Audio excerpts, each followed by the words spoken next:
আসলে বন্ধু যে কি জিনিস, এটা এখনকার বয়সে এসে বুঝতে পারতেছি বন্ধু কি জিনিস।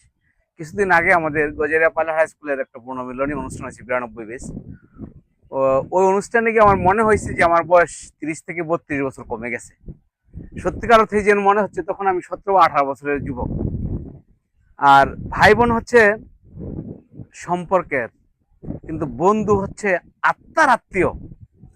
বিপদে পড়লে যে বন্ধু কতটুকু উপকার হয় সেটা যারা পড়ছে তারাই বুঝে বা তারাই জানে।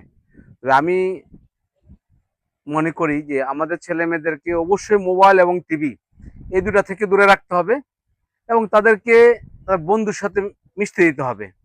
অনেক অভিভাবক আছেন, অনেকে বাচ্চাদেরকে বন্ধুদের সাথে মিশতে দেন না। আসলে আমার দৃষ্টিকোণ থেকে সেটা ঠিক না।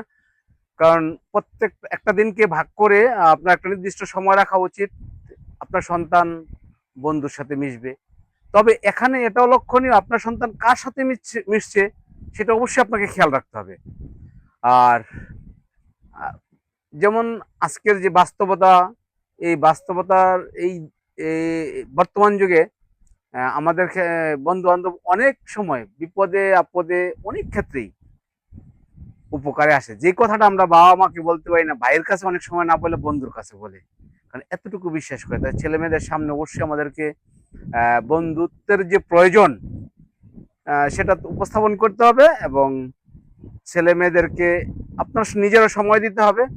আরেকটা কথা বলবো যে সেটা হচ্ছে, আপনি যদি আপনার সন্তানের সাথে বন্ধুর মতন আচরণ করেন তাহলে আমি ডিক্লার দিতে পারি আপনার ছেলে কখনো বিপদগামী হবে না। সবসময় শাসন করা যাবে না, তাকে ভালোবাসতে হবে, শাসনও করতে হবে এবং তার সাথে বন্ধুর মতো মিশতে হবে। তবে আপনার ছেলে আশা করি একজন সুনাগরিক হবে।